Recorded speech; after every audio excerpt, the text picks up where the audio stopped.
闭门鼓后，开门鼓前进行。明进出访外者，夜无故入人家，依克漏法。昼漏尽为夜，夜漏尽为昼。为夜无事故，折入人家，吃40。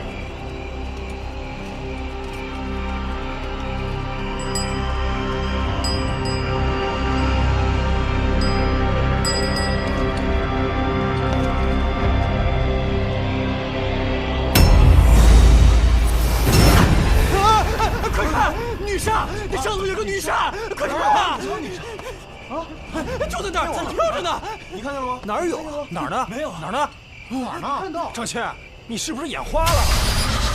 还是吃错药了？谁眼花了呀？看错了。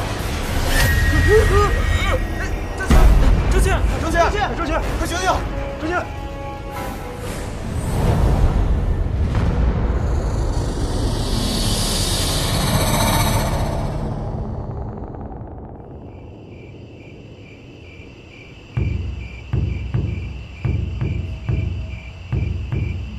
这张谦胆儿也太小了吧！即便是见到了鬼，也不至于当场吓晕吧？嗨，谁说不是啊？昨天晚上还是我给他送回家的，他当时都吓尿了。张谦的胆子也太小了吧！我觉得也是，肯定是他装病偷懒，不想说什么？都给我闭嘴！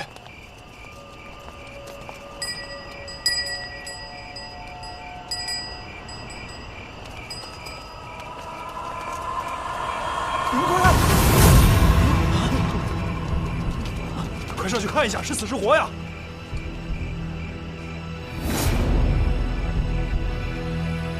是张谦。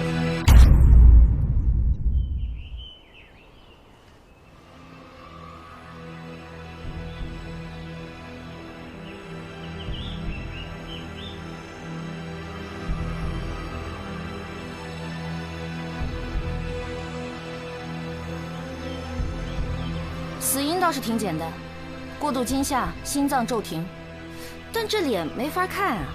这俩眼珠子挖的，多亏子苏没在。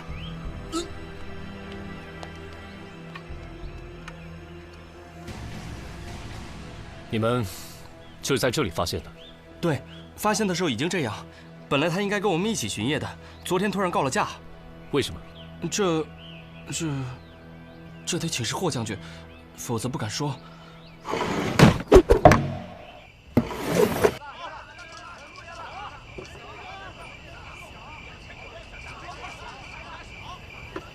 今儿来的都是药客，罩子放亮点，千万别出岔子了。知道了。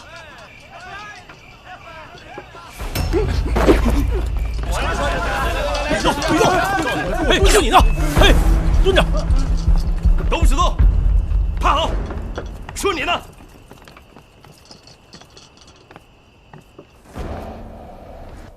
哟，这不是霍将军吗？走。霍将军，你这是奉命行事，还是私自抓捕？你可知道我是弱水会馆，他可是……闭嘴！跪下！博吸毒财物者，杖责100；聚众设馆者，徒刑3年；葬众者，以窃罪论处。全部带走。起来了，走，起来，快点！今天晚上，你们谁都别想安生了。走，你们也不打听打听弱水会馆的背景，整死吧你！死萨摩，你不好好跟着老大办案，你非跟着我干嘛？我说，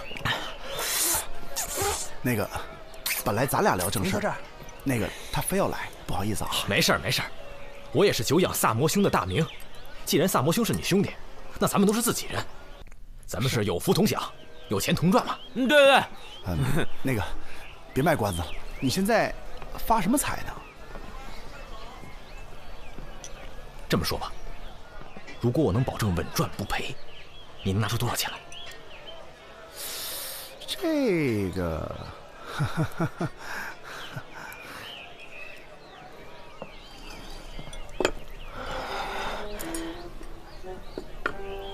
前几天赚，见笑。你真发财啊！小意思。不是，你怎么赚的呀？我现在有密报，知道哪些货品马上会涨。我之前那笔就是这么赚的。哦，你干这个呢？怎么样，入伙吗？我觉得我们现在不能再小打小闹了，有多少资金全都拿出来，咱们一起干一票大的。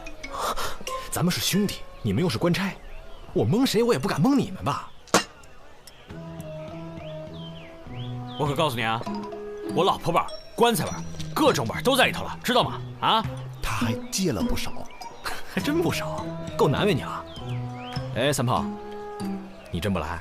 我这借了点儿，你敢赔，我就敢死给你看。哎，放心吧，亏不了你们，保证你们等着发达吧。喝酒来，这边行。哎，来。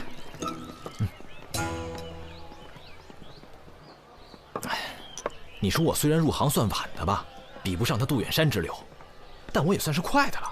你刚刚说的杜远山，就是被吏部杜侍郎赶出家门的那个杜远山吗？就是他。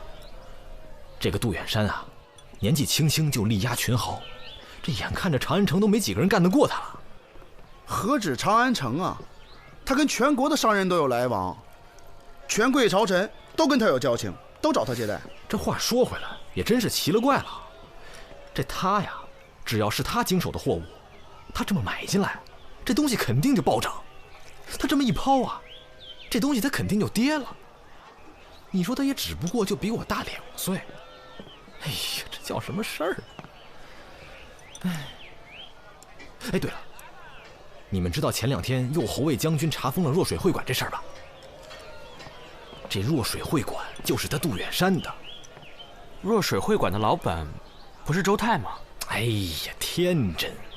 这周泰算哪盘菜啊？这长安城都知道，若水会馆的幕后老板就是杜远山。看着吧，过不了2天，那周泰就会毫发无伤的给放出来了。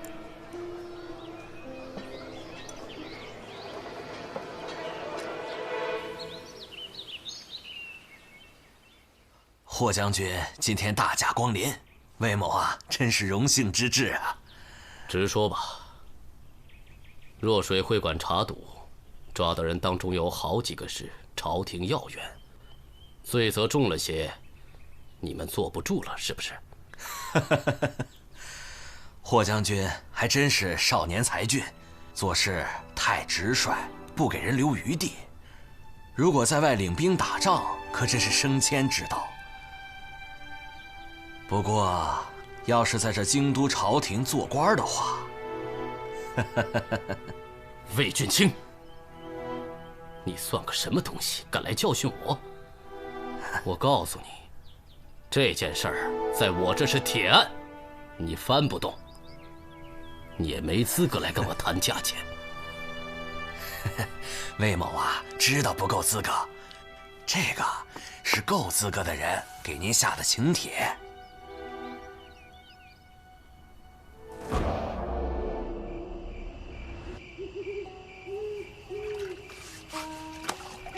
这天也太干了，还是泡个澡舒服啊！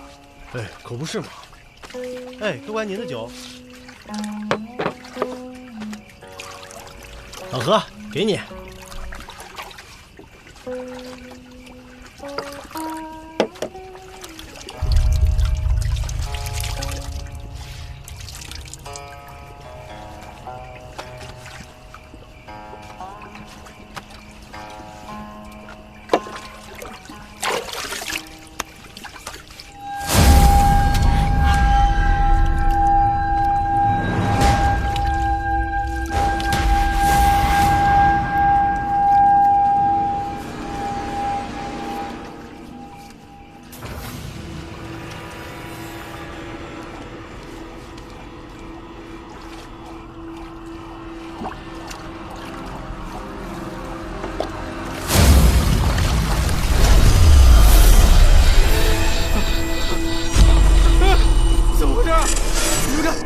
你们看，有鬼！这是你们看看，怎么回事啊？没有啊，什么都没有。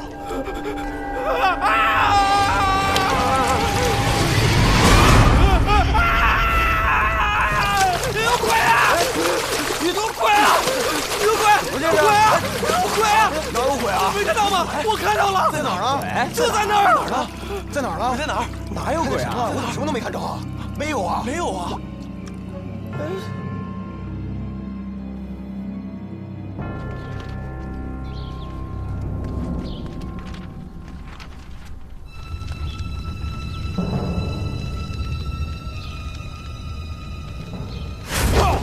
我是狐裘法师。哼，我乃千年女煞。放肆小妖，快快回到中阴之域！尔等凡人冲撞煞星，还不快快求饶？速速离开！拿命来！呀！太上老君教我杀鬼，与我神风。上户玉女书舍不详，登山石猎，佩戴印章，头戴华盖，足孽愧刚，何身不服？何鬼敢当？急急如律令在！哈！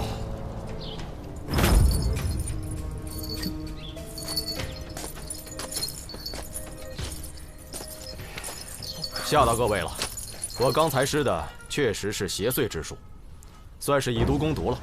我想令郎是无意中开了阴阳眼，撞见了一位非常厉害的女煞。这女煞一旦被唤醒，自然要拿她泄愤。最可怕的是，这恶婆娘形态千变万化，无意中撞煞的人，都会以她所见的形状而死。不过莫怕，来，我这有碗圣水，喝了它可暂保平安。来。喝了这碗圣水，莫怕莫怕。喝，喝了圣水可确保平安。圣水，法师，法师，你得救救我呀！法师，你不能见死不救啊！法师，法师，救救我呀！我看到那个女煞了，她就飘在半空中，可是只有我能看见，她那个脸，那都不是脸了，那根本就不是人的脸呢！法师，法师，你救救我吧！法师，我求你了，你救救我吧！第一，别叫我法师了好不好？我是同州胡司马的二公子。第二，本公子告诉你，生死有命，女煞既然已经复苏，谁撞了谁倒霉。没得救了，小兄弟。哎，不过呢，也不是全无转机。这道灵符我耗时数年，诵咒108000遍，随身带着它，可暂保平安。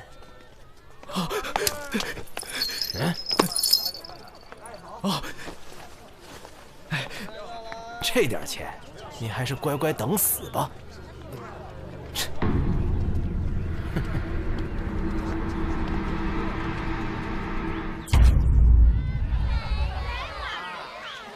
哎，行行好，给一点吧。没有，给一点。行行好。崇礼，别怕，鬼煞也得讲天理。我们没做亏心事，不怕鬼敲门。我怎么可能不害怕呢？法师都说了，谁要看见女煞的样子，就会跟她死的一模一样。而且就算买了那个护身符，也只能保我一时的平安啊。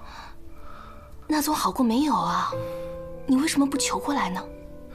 哎，他要价实在太高了。再说了，要是求了护身符，哪还有钱给你买礼物啊？什么礼物啊？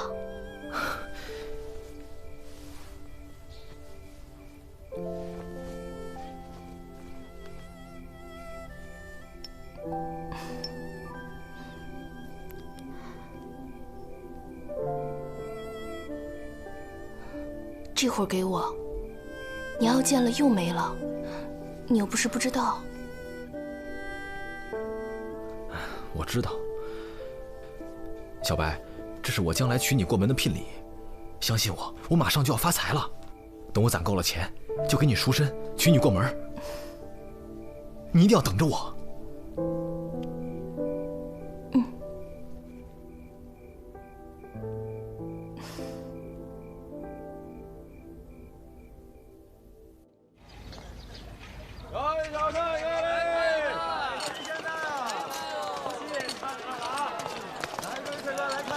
将军。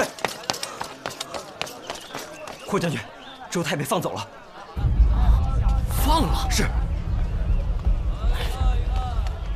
霍将军，多谢了您。听说上头已经下文，让右侯卫把弱水会馆的人都给放了。您辛苦，您辛苦。我们杜老板可一直等着您过去呢。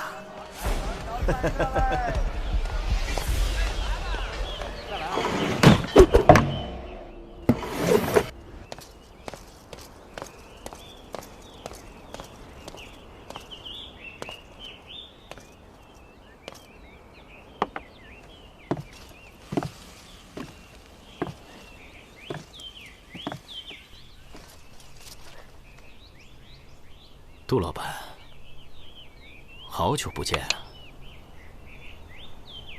霍将军，真是忙啊！见你一面真不容易。不忙，一点都不忙。我抓的人被你都弄出去了，我现在闲得很呢。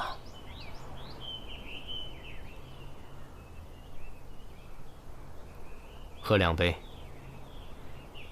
我不是来做客的。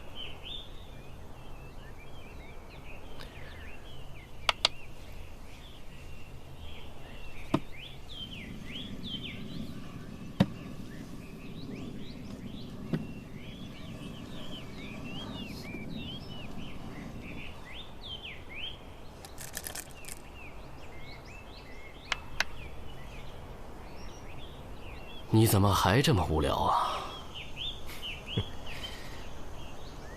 我倒是想上会馆赌2把，但貌似3年前就没人能耗过1局了。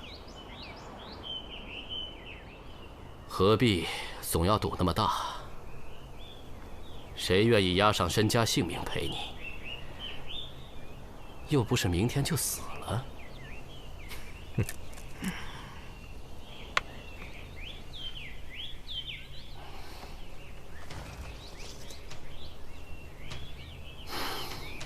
杜远山，我知道你不屑论对错，但你干那些勾当，不觉得丢人吗？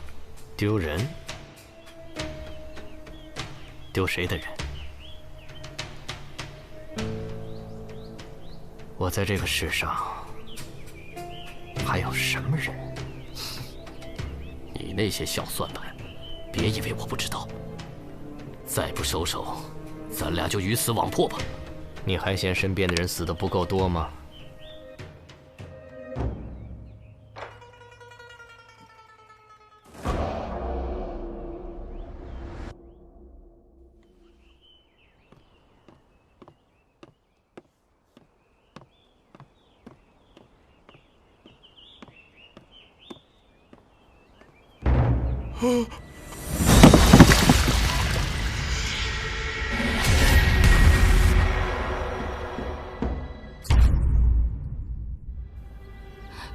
那个胡法师嫌崇礼给钱少，不但没赐福，还说他必死无疑。不到2天，崇礼就出事了。你是说那个整天装神弄鬼的胡球？头先有个当兵的撞煞而死，也是胡法师赐了福，才保了全家平安。我会不会死？我会死吗？我会不会死啊？小白，有我们你别害怕。我想知道，你跟何崇礼相好，他最近发了一笔横财，知道是哪来的吗？他如果不送我那只蓝玉镯，他就有钱买法师的护身符了。都是我不好，不该连累崇礼。情郎女子是不配有幸福的。有我在，你不会有事的。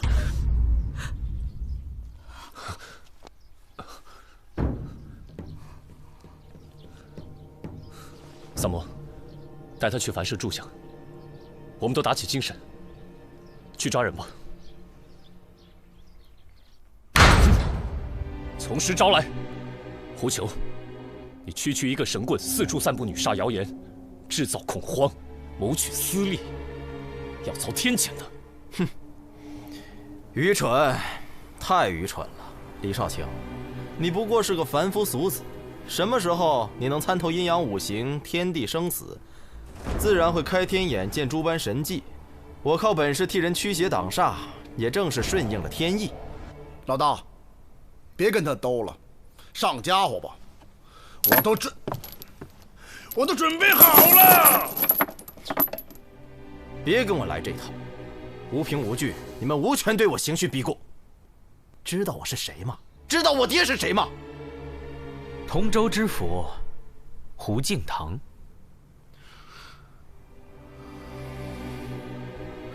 你爹可是个好官啊，二公子，你怎么一点都不像令尊呢？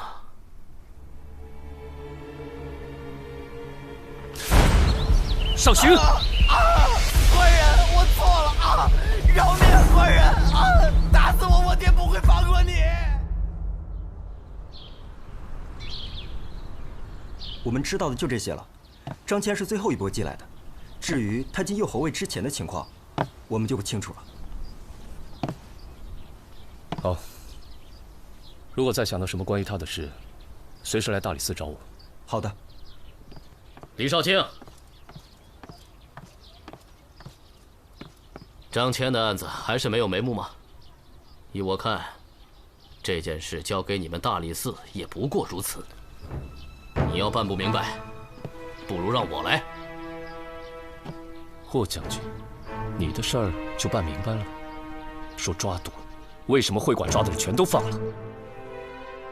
兵部，别逼我说难听的。李少卿，你诋毁3省6部，我不管。能否请您先把案子断了，别让我兄弟死得不明不白。泡澡泡澡，泡得我起了一身大水泡。你们两个泡澡泡得够久的呀？黄三炮，当然要泡3泡啦。烦人不？哦对了，我们有重大发现。我也有。杜远山一直利用他遍布全国的商行，向境外走私军械，这事小白和何崇礼都知道。何崇礼出事后，小白怕遭人灭口，突然给我寄了封信，把来龙去脉都交代了。前段时间，一支商队在洛阳附近被抄，官兵发现这30项货物全都是违禁军械。那支商队是归在杜远山名下的。那个神棍的老爹，同州司马胡敬堂本想彻查，但是被长史摁住了。你们也都知道，姓杜的在朝堂里势力不小。事发后，洛阳那边马上就有他们的内应往刑部通风报信，刑部几位高官去若水会馆密谈此事。小白刚好是被他们带去陪酒的人，他就无意间偷听到了。他把这个事情就告诉了何崇礼，谁知道这何崇礼脑子一热，就拿这个去要挟魏俊卿，想换取他们操纵市场的商业机密，发大财。难怪之前这个何崇礼那么胸有成竹啊！看来是那个姓杜的给了他点甜头啊。那么接下来就是要杀人灭口。何崇礼昏头了，怎么会想不到这点？纯属找死啊！走私点银钱蚕种也就算了，这么大规模的走私军械，明摆着是要叛国呀。可是，就算何崇礼是被他们灭口的，那张骞的死又是为什么？还有杜远山，本来杀他们易如反掌，为何要把事情搞得这么大呢？想不通就说明此事一定还有隐情。来，三炮，你去一趟洛阳，带一份公函，去找同州司马胡敬堂聊聊，他很重要哦。请我再泡回澡，我就去。话这么多呀你！哎，我肚子突然好饿呀，没有宵夜吃怎么破案？怎么动脑子呢，4年？哎，我烧鸡呢！哎，三炮，你上次答应我的烤饼呢？哎，双爷，你留给我的卤猪蹄呢？哎呀，别走，问你话呢。想起你的往事了。小白让我想起我娘。来，把这酒喝了。青楼女子跟达官权贵搅在一起，都不会有什么好下场。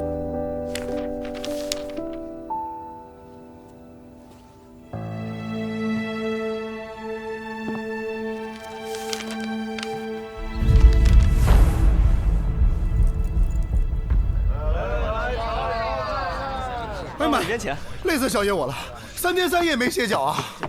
回来啦！哎妈！哎呀！那个胡司马已经全告诉我了，他们现在上面啊是铁板一块，根本撬不动。他也得保证自己的官位嘛，所以他现在这个走私案啊，一时半会儿还不能查。虽然不能查，不过这个胡司马呀，跟霍将军他父亲早年就有交情，所以他已经写了密信告诉了霍将军。虽然案子查不到啊，但是朝廷有个人在这儿，不是也挺好吗？哎呀，那他儿子怎么那个德行？哎，我突然想到，之前我们不是一直想不通，杜远山为什么非要把这个杀人事件搞得神神鬼鬼的？我们可以反过来想，如果这个案子扯上鬼神的话，那么谁嫌疑最大呢？胡球。聪明。哎，那他跟杜远山有仇啊？如果胡球真被判成了凶手的话，他爹胡敬堂还能接着做官吗？还有，张骞的背景也查到了，也是杜远山的手下帮他托的关系。他是安插过去的耳目。而且一去就很受霍萧赏识。张骞感激之余，也可能会鬼迷心窍，想重新站队。所以老东家要除掉他。呀，那走私案霍将军也知道了，他不会有事吧？女杀！将军没事吧？霍将军，霍将军，没事吧？这什么情况？没事。霍将军看见了女煞，可我们什么都没见着啊！用不用我大理寺派人守护呀？闭嘴吧你！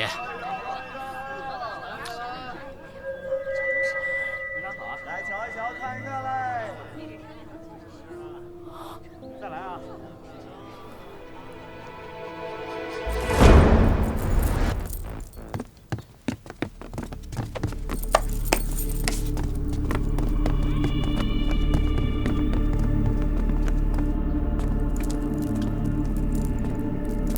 远山，我就知道你一定会来。有什么手段，尽管使出来吧。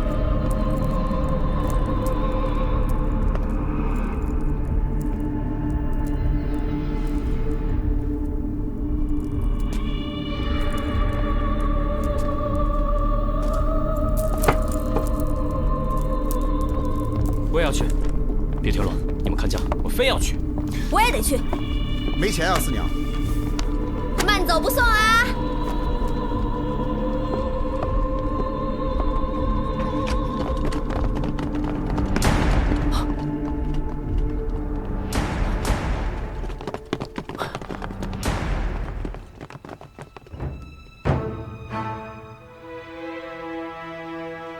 畏罪自杀了。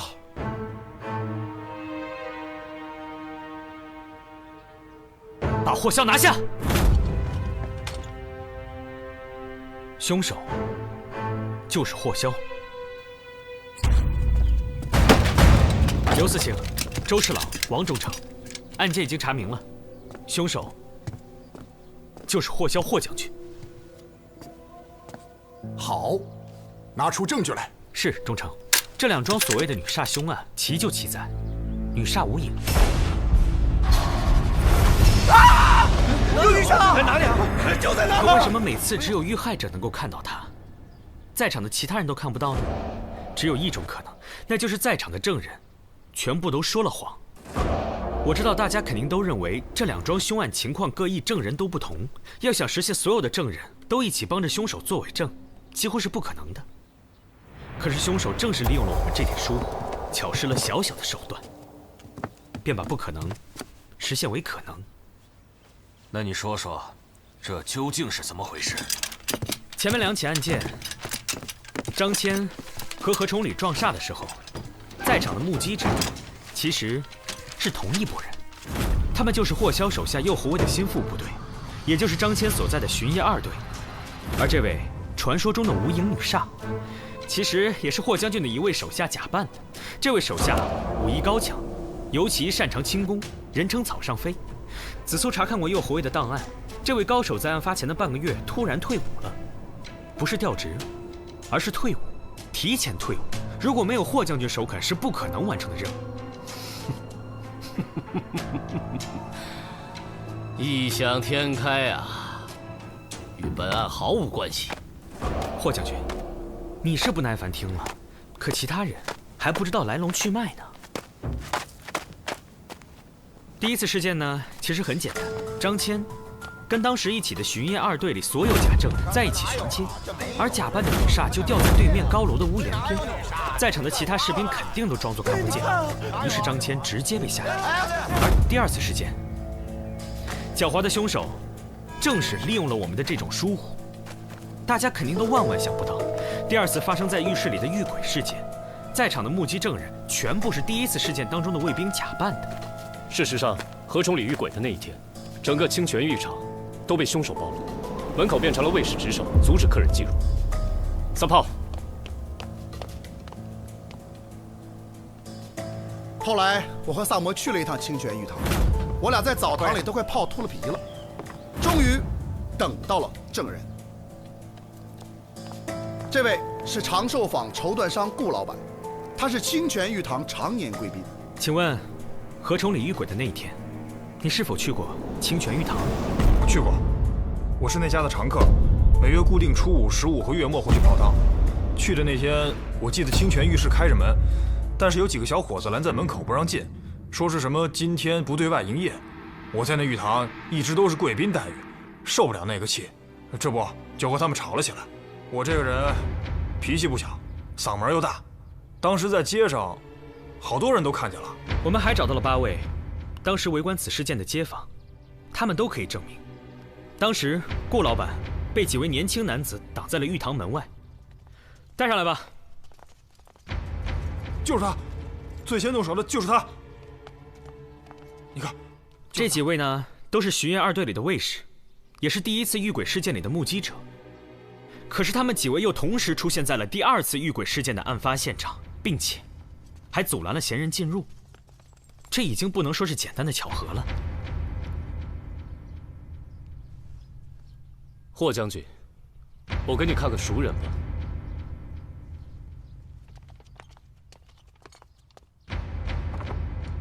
陆京，哎，等，你怎么知道是他？我只是提及的那位假扮女煞的高手，可没说那人的名字啊。霍将军这是不打自招啊。不过这具尸体其实也不是他。起来吧。所以，这一切都可以证明，所谓的遇鬼事件，只是霍萧一手安排的。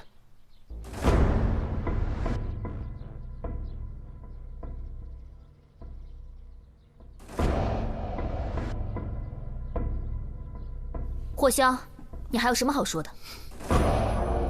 你手法解得还不错，问题是，这2个死者跟我无冤无仇，我没有任何理由去杀他们，更何况，我霍萧杀人，干嘛搞得这么浮夸？归根到底，就是因为你要嫁祸杜远山。怎么讲？我们在查案的过程当中，的确把杜远山定为了最大的嫌疑犯。这一切都是凶手故意构陷的结果。我们也曾向您汇报过杜远山走私军械的事情，而这件事就被霍萧用来制造杜远山的杀人动机。因为被害的何崇礼是知晓走私案需要被灭口的人，何崇礼更因此敲诈过杜远山。至于张骞嘛，他本来就是杜远山安插在右后卫里的耳目，可是最近却跟霍将军走得很近，所以他看起来就有了反水的可能，因此杜远山也就有了杀他的理由。杜远山性情诡异，你把杀人手法搞得这么神秘可怖，一来符合他的行事风格，第二更重要的，这会让我们认为杜远山在通过制造鬼神之事嫁祸胡球。胡球在这方面表现确实可疑，并且杜远山也有绝对的理由嫁祸他。胡球的父亲同州司马胡敬堂知道了走私之事，而且没能被他们收买，是一个很大的隐患，也引导我们产生了一个看似合理的想法，那就是杜远山想通过制造凶案嫁祸胡球，从而连累胡司马，使他连官位也不保。这样一来，杜远山就成了最大的犯罪嫌疑人。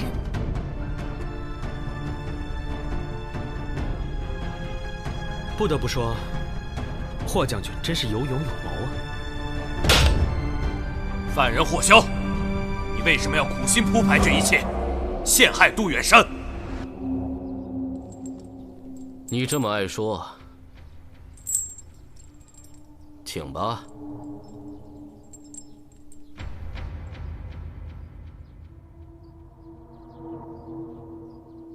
因为他要毁了杜远山。为什么？因为杜远山是他最好的朋友。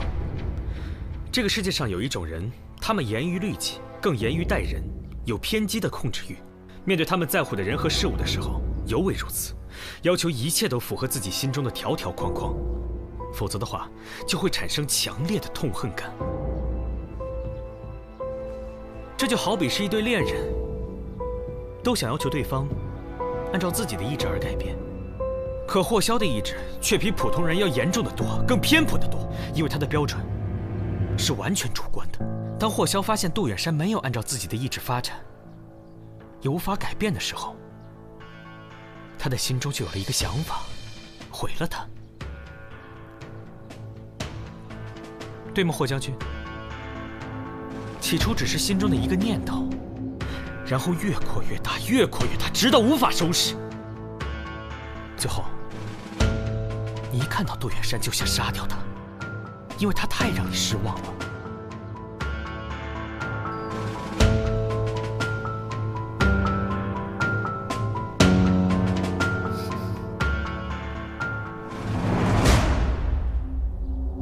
有件事，我要提醒你们一下：杜远山贩卖军械的事，不单单是走私的问题。我在暗中调查过，就算他再天才，也不可能在短短几年之内把商会开满全国。这一定是有人跟他合作，互惠互利。他们帮助杜远山建立商路，同时也利用他的渠道，大量输出我大唐先进军备。所以，这可不单单是钱的问题了。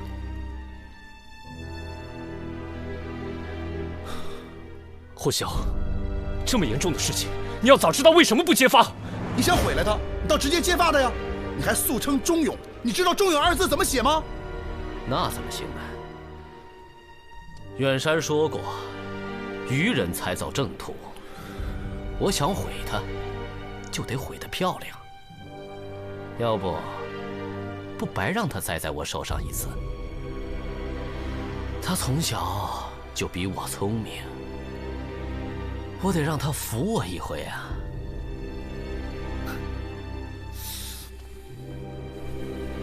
你够聪明，察觉到我们开始怀疑你，所以为了摆脱嫌疑，你就演出了一场自己遇鬼的戏，然后把杜远山约出来决斗。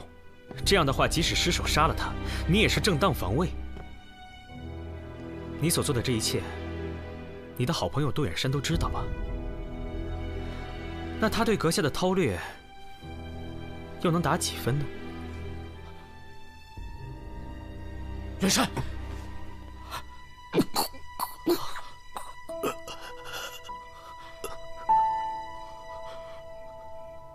哥，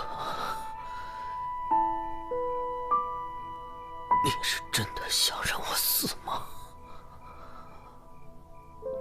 为了所谓的公平正义，不是？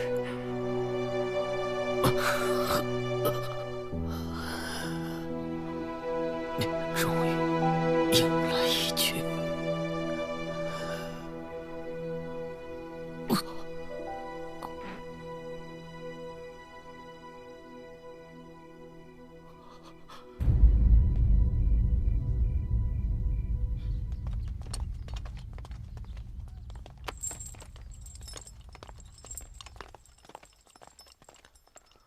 好了，诸位，女煞之事可以结案了，但事情没完。有关杜远山私贩军械一案，必须彻查。谁在背后跟杜远山合作？他们又有什么目的？程烨，在。你们特别案件组能接手吗？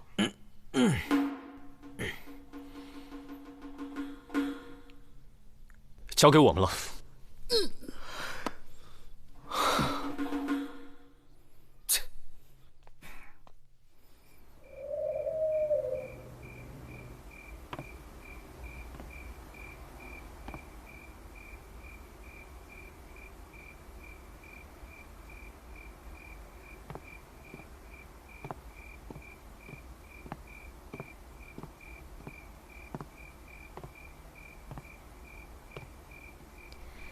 一个人喝酒不闷呐。来来来，我请你。你会这么好心？这壶酒呢，是谢谢你抓了霍香。什么意思？每次他带着那个右侯卫巡街，都弄得我鸡飞狗跳，各种臭规矩，还老喜欢罚钱。现在他走了，我们夜里做生意，歌舞升平，财源广进。酒你慢慢喝，不够还有。三娘两步，想请你打听一下军械走私案，最近江湖上有什么风声？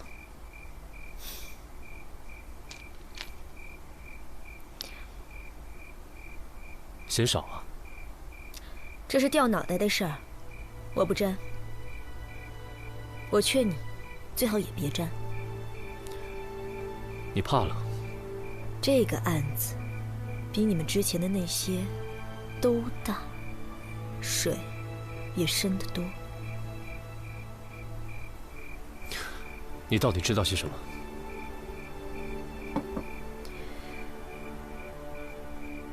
我只知道，你们都是我在乎的人，好好活着，比什么都重要。